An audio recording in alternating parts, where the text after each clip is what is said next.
what as a relationship coach do I actually do? And to explain it, I'm going to pinch an idea from Lex last week, and that is the storytelling. Because what I do is I enable couples to tell their story, their relationship story. And I ask lots of questions and I draw from them all the different chapters until I've got the whole book. I often describe myself as to clients as a bit of a detective, because I'm always listening for clues as to what's going on, what's gone wrong in the relationship, and what could make it better. And I'll often go back, right back to the beginning of the relationship and ask them, yeah, how did you meet? What was it like? You know, where did you go? What attracted you to that particular person?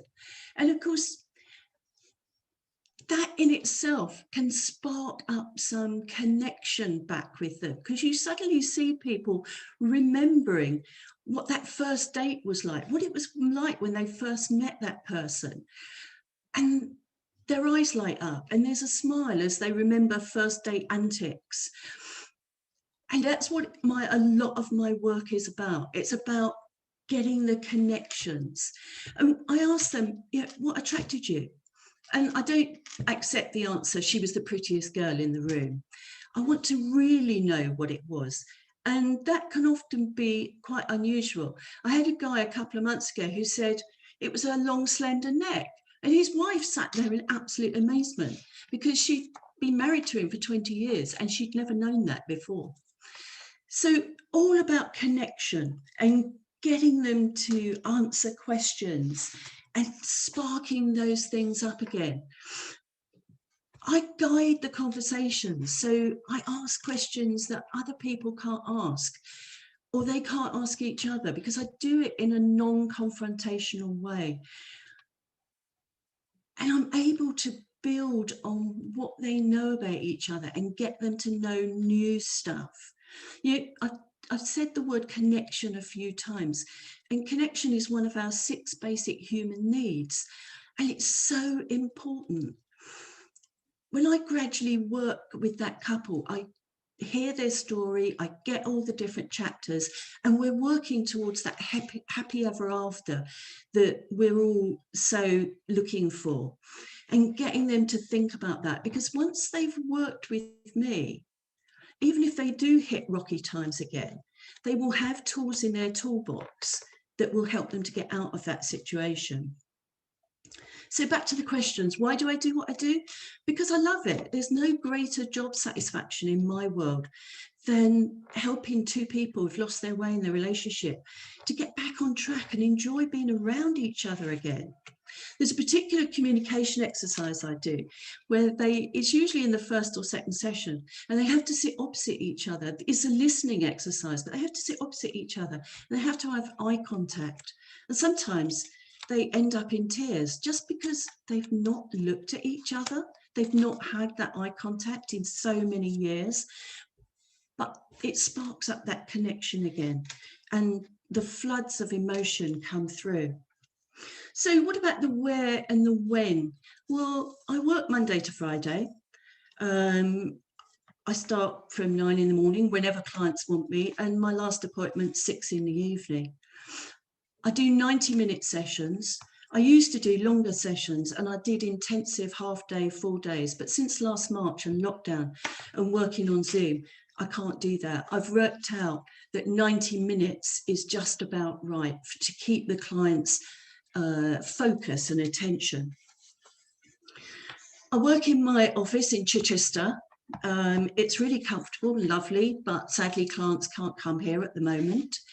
But I do come here and work because it's really important to me to have somewhere that's quiet, and of course confidentiality is absolutely essential. So I come and sit in my office all day on my own and work on Zoom. So lastly, the how. How do I change couples' lives? Well, as I said earlier, I'm a bit of a detective, ask lots of questions, very curious with people, get them to dig a bit deeper, tell me more. How does that work? What's going on? And we'll go back through their lives. I ask them about their childhood.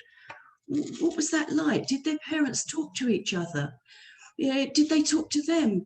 Were their parents affectionate with them as children or with each other? And also, did the parents, you know, was emotion and feeling, were they things that you could talk about, or were they taboo subjects that you're not allowed to talk about?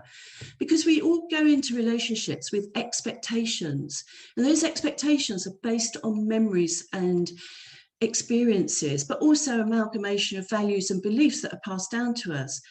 And if couple go into a relationship with very different expectations, that can lead to friction, conflict, all sorts of things. But by talking it out with somebody like me and understanding what the other person's expectations are, they can then start to be a little bit more open to each other and perhaps lead to compromises. But I also like to give people tools. It's not just about me listening, it's about giving them tools that they can go away and use. And that might be a communication exercise, or it might be about how to stop their arguments in their tracks. So quick example, if you had a scale, a 0 to 10 scale, 0 at one end, 10 at the other, 0 is calm, 10 is toys out of the pram job. Where would you put yourself on that scale right this moment? Just think about it. Maybe for you it's a 3 or 4, but think about what makes you an 8 or a 9. What triggers that? Because having that kind of self-knowledge and understanding is a really valuable tool. Being able to self-soothe. What do you do to get yourself down? If you're a 9, how do you get yourself down to under 5? Because the reality is that if you're on that 7 to 10 part of the scale, you can't have a sensible conversation because your brain's too frazzled. So that's where you end up in arguments and shouting matches and all sorts of things like that. So understanding how to soothe yourself, knowing where you are on that scale. Maybe soothing is something like going for a run or a walk, or having a hot bath, a shower. Water is really good for you. It regulates your body, whether you're in it, on it, near it, or even drinking it. If you're really upset about something, take yourself in a quiet place and drink a pint of water. You will notice your body calm down. These are good tools to teach your kids as well, those of you who've got young children, because if a child can come to you and say, "Mummy, I'm an 8 at the moment, I need to just go and get a drink," isn't that so much better than having a tantrum? Just ideas. But that's what I do. I give people tools so that they can use those for the rest of their lives. And all of those things that I just talked about are part of something that I call the stop system, which is about getting people to be able to stop arguments in their tracks. Because I think of arguments as being like runaway trains. You know, you probably had the same argument time and time again, and you know what your lines are. You say one thing, your partner says the other, and you know that you're going to end up in the crash barrier at the other end. So what I do is teach people something called the stop system, which enables them to divert their train off into the sidings and calm down. I'm going to finish up today by just giving you a little idea to think about.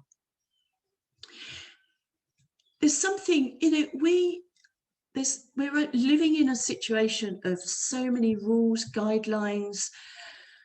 We're told what to do, but there is one thing that nobody can control, that you all have, and that's your imagination. It's the most powerful tool that you've got, and I implore you to use it. Think about kids. They use their imagination all the time to play. You know, they imagine that they're somewhere else, or they imagine that they are somebody else, even if it's just for a few minutes or a few hours. So take a leaf out of their book, you know, play, use your imagination. If there's something you're missing at the moment, maybe it's your favorite cocktail bar, recreate it at home. You know, make it, play with your partner and create that cocktail bar. If you're missing that cheeky weekend in a luxury hotel, recreate it at home. Buy a new throw for the bed, run a bath, put the candles on, listen to some music. I promise you, if you learn to play with your partner, lockdown will be a whole different ball game. Thank you very much.